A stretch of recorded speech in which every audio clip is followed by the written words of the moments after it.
हम करने वाले हैं मेंटल मैथ क्लास 8 का एक नया चैप्टर शुरू करने जा रहे हैं। Chapter number 7 cubes and cube roots. तो बच्चों, मैं हूं हरी सर और आप देख रहे हैं मेरा यूट्यूब चैनल चलो कदम बढ़ाई। आइए करना शुरू करते हैं। देखिए यहाँ पर मैंने पहले से लिख के रखा हुआ है, मैं आपको दिखा देना चाहता हूँ। ये देखो, थोड़ा सा इसको सेट कर लेता हूँ मैं। यहाँ पर ये फर्स्ट क्वेश्चन आइए करना शुरू करते हैं। तो बच्चों, इस चैप्टर को शुरू करूं मैं आपको एक चीज बता देना चाहता हूं कि आपको क्यूब और क्यूब रूट से रिलेटेड जो भी प्रॉपर्टी है वो सब आपको लर्न होनी चाहिए, ठीक है, तभी आप इसको कर पाएंगे। अब यहाँ पर जैसे हमें क्या गिवन है, इफ x इक्वल, यहाँ पर क्यूब रूट गिवन है 10/0.27 फाइंड x + 2/3, ठीक है, ये हमें फाइंड आउट करना है। तो x को सोल्व कर लेते हैं पहले। तो x इक्वल यहाँ पर क्यूब रूट का साइन लगा लेते हैं, ये लगा लिया मैंने। यहाँ पर बच्चों देखो 10, और यहाँ पर क्योंकि डेसिमल के बाद 2 डिजिट है तो हम ऊपर 2 0 और लगा देंगे तो डेसिमल ये हट जाता है इस तरीके से, ठीक है। अब हम इसको लिख सकते हैं बच्चों, देखो 1000 है ना, 1000 को 10 और 27 को 3 की पावर में लिख सकते हैं इस तरीके से। 10 को 3 टाइम्स मल्टीप्लाई करेंगे तो 1000 और 3 को 3 टाइम्स मल्टीप्लाई करें तो 27, ठीक है। अब यहाँ पर बच्चों देखो ये 3 है ना, इधर इसको मैं इधर पावर की फॉर्म में लेके आता हूँ तो इधर आकर ये 1/3 की फॉर्म में आ जाएगा। तो 3 से 3 हमने डिवाइड कर दिया और यहाँ पर 10/3 ये आपका x की वैल्यू आ गई। अब हमें जो फाइंड आउट करना है वो करना है x + 2/3।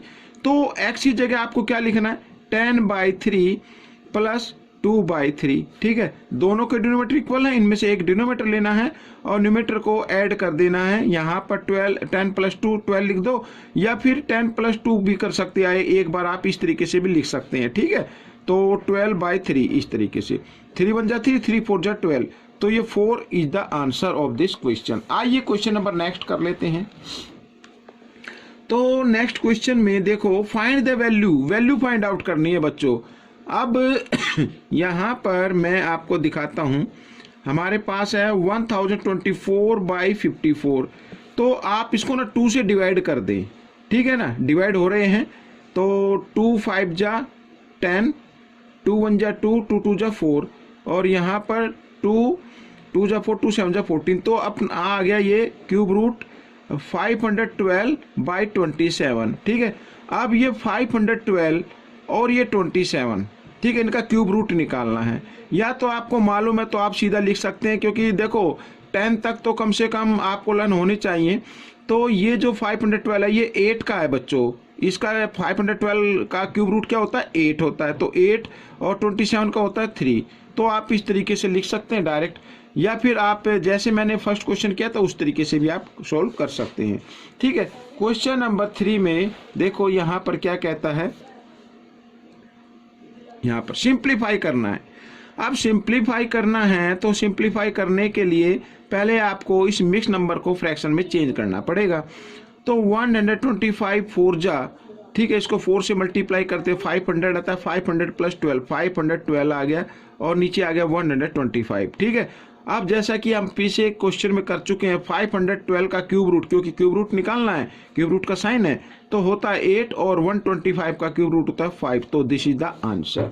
इस तरीके से क्वेश्चन भी सोल्व हो गया। तो यहाँ पर मैं आपको एक बार फिर ये याद दिला देना चाहता हूँ, जो मैंने क्वेश्चन नंबर 2 और 3 किया है, देखो ये मैं अलग से क्लिप डाल रहा हूँ, इसके अंदर मिक्स कर रहा हूँ इसमें। तो हमारा जो आंसर आया 8/3 आया है, उधर 8/5 आया है। अब आप कहेंगे सर ये तो आंसर नहीं है, लेकिन हाँ अगर आपने इतना भी कर दिया तो भी ठीक है। लेकिन अगर मेंटल मैथ क्विज में आप पार्टिसिपेट करते हैं, उसमें ऑप्शन नहीं आता है, तो आप यहाँ इस 8/3 को मिक्स नंबर में लिखना है और 8/5 को भी मिक्स नंबर में लिखना है। अब मिक्स नंबर में करने के लिए आपको न्यूमेरेटर को डिनोमिनेटर से क्या कर देना, डिवाइड कर देना। 3 2 जा, यहाँ पर हो गया 6, या इस तरीके से। तो इसको लिख सकते हैं बच्चों 2 और 2/3, ठीक है, ये दिस इज द आंसर। ठीक इसी प्रकार यहाँ पर अगर हम करें 8 को 5 से डिवाइड करें, 5 × 5 इस तरीके से, ठीक है। तो ये जो आंसर है इसको बना देना यहाँ पर होल नंबर और रिमाइंडर को बना देना न्यूमेरेटर, और इस तरीके से आपको जो डिनोमिनेटर है वो तो डिनोमिनेटर रहेगा। तो इस तरीके से आप इसको कर लीजिए, ठीक है। ये मैंने अलग से क्लिप डालकर इसमें एडिट कर दिया है। थैंक्स। अब हम करेंगे क्वेश्चन नंबर 4। यहाँ पर देखिए क्या कहता है question, find the smallest natural number other than 1, यानी 1 के अलावा एक स्मॉलेस्ट नेचुरल हमें फाइंड आउट करना है, which is a perfect square as well as perfect cube, जो परफेक्ट स्क्वायर भी हो और परफेक्ट क्यूब भी हो। जी हाँ, वो नंबर होता है बच्चों 64। ठीक है, ये होता है, ये 64 यही नंबर होगा। देखो ये परफेक्ट यहाँ पे लिखा स्क्वायर, तो 8 का स्क्वायर अगर हम फाइंड आउट करें तो क्या होगा, 64 होता है। फिर लिखा as well as perfect cube, यानी 4 का क्यूब क्या होता है, तो 64 होता है। तो परफेक्ट स्क्वायर नंबर भी है और परफेक्ट क्यूब नंबर भी है, तो दिस इज द आंसर। ठीक है, तो बच्चों ये क्वेश्चन आपका सोल्व हो गया। आइए अब करते हैं क्वेश्चन नंबर यहाँ पर हम 5, ये रहा इधर 5। ठीक है, देखो क्वेश्चन नंबर 5 में क्या कहा है, find the maximum number of digit in the cube of 4 digit number. 4 digit number का हमें मैक्सिमम नंबर फाइंड आउट करने हैं। अगर देखिए यहाँ पर 4 डिजिट नंबर मैं लिख लेता हूँ। ठीक है, फाइंड द मैक्सिमम नंबर, तो 4 डिजिट का ये लिख लिया मैंने, यहाँ पर मैक्सिमम नंबर लिख लिया, ग्रेटर नंबर 1 2 3 4। तो इसका अगर हम क्यूब निकालें तो उसमें कितने डिजिट होंगे ये हमें फाइंड आउट करना है। तो आप कैसे करेंगे, अगर आप इसको 3 टाइम्स मल्टीप्लाई करेंगे तो काफ़ी टाइम लग जाएगा। तो आपको क्या कर लेना है, ये 4 डिजिट है ना, तो 5 नंबर का आप इसमें 1 ऐड कर दे तो 5 डिजिट बन जाते हैं, और 5 डिजिट का आप क्यूब निकाल लें। ठीक है, तो 4 जीरो है, तो 1 2 3 4, और 3 टाइम्स मल्टीप्लाई करना, तो ये 3 यानी हमें 4 3 टाइम्स लिखना पड़ेगा इस तरीके से। अब देखो 4 4 4 कितना, 12 और 1 13 डिजिट हो गए। कब हो गए, जब हमने इसमें 1 ऐड कर दिया तो 13 डिजिट आ रहे हैं। ठीक है, तो इसका मतलब है कि अगर हम इसको क्यूब निकालेंगे, यहाँ पर 9999 का क्यूब निकालेंगे, क्योंकि हमने इसमें 1 ऐड किया था, तो 1 को आप हटा दीजिए और यहाँ पर काउंट कीजिए तो आते 12। तो इसका मतलब अगर हम 9999 का क्यूब रूट निकालेंगे तो उस क्यूब में 12 डिजिट होंगे। कितने होंगे, 12 डिजिट होंगे बच्चों। ठीक है, तो इस तरीके से आप कर सकते हैं। आइए नेक्स्ट क्वेश्चन नंबर 6 में क्या कहा है, find the minimum number of digit in the cube of A 3 digit number. Minimum निकालने, तो मिनिमम संख्या लेनी है 3 डिजिट की, और इसमें पूछा है कि इसका क्यूब निकाले तो कितने डिजिट आएंगे। अब इसका तो बिल्कुल आसान है, इसको 3 टाइम्स मल्टीप्लाई करना, तो ये जो पेयर है 0 का ये 3 टाइम्स हो जाएगा इस तरीके से। तो कितने डिजिट होंगे इसमें, 1 2 3 4 5 6 7 डिजिट आ जाएंगे बच्चों। ये आपका आंसर आ गया। ठीक है, इस तरीके से। आइए नेक्स्ट क्वेश्चन कर लेते हैं, क्वेश्चन नंबर 7। तो क्वेश्चन नंबर 7 में 64b इक्वल b की power 4, then find the value of b square. b square की वैल्यू हमें फाइंड आउट करनी है। ठीक है, तो बच्चों यहाँ पर आप चाहे तो इसको इस फॉर्म में इस तरीके से भी लिख सकते हैं। ठीक है, यहाँ पर अब आपको करना क्या है कि देखो दोनों साइड में आपको b से डिवाइड कर देना है। ये b से हम डिवाइड कर देते हैं। ठीक है, यहाँ पर लिख देते हैं divide it by b on both side, इस तरीके से। ठीक है, अब b से b यहाँ पे हो गया, और b से इसको करेंगे तो यहाँ पर आ जाएगा b की पावर 3 और 64। ठीक है, अब यहाँ पर आपको क्या करना है मैं इधर बता देता हूँ, b इक्वल 64। इधर ये क्यूब है, इस क्यूब को मैं इक्वल के साइन से इधर लेके आता हूँ तो क्यूब रूट में कन्वर्ट हो जाता है वो क्यूब, और 64 का क्यूब रूट होता है बच्चों 4। तो b इक्वल आ गया 4, लेकिन हमें तो b स्क्वायर की वैल्यू निकालनी है, तो b स्क्वायर मीन्स यानी 4 स्क्वायर। ठीक है, तो 4 स्क्वायर होता है बच्चों 16।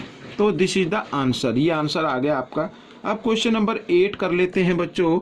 तो क्वेश्चन नंबर 8 में इवेल्युएट करना है।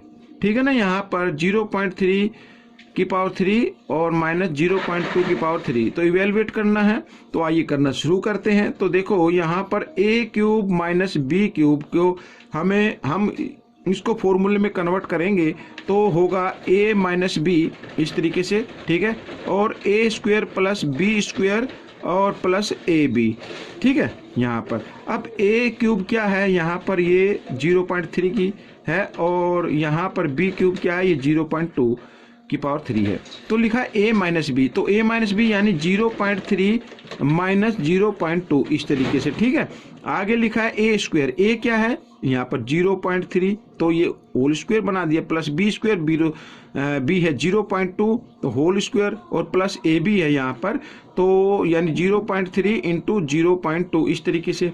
तो यहाँ पर देखो 0.3 में से 0.2 माइनस करेंगे तो 0.1 बचता है और मल्टीप्लाई का साइन आ जाएगा।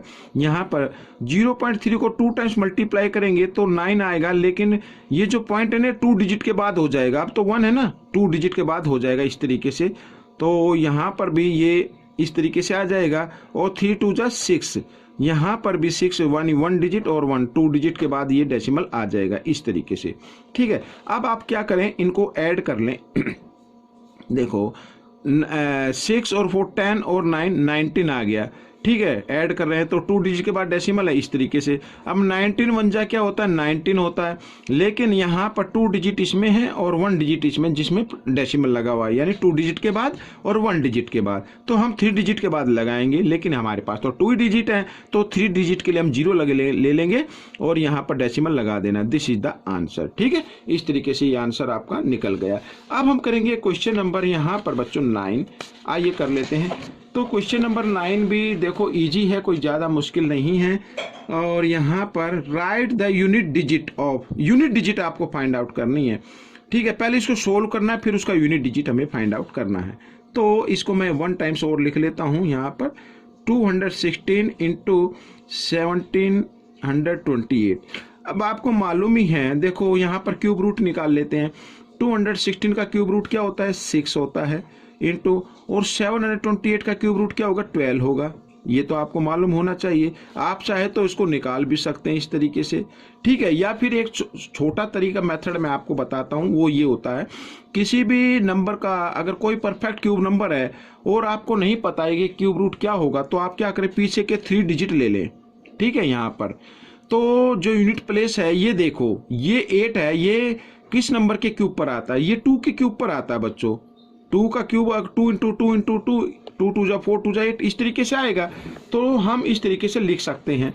तो यहाँ पर यानी इसका 8 का क्यूब क्या हो गया, क्यूब रूट क्या हो गया 2 हो गया, और आगे यहाँ पर बचा 1।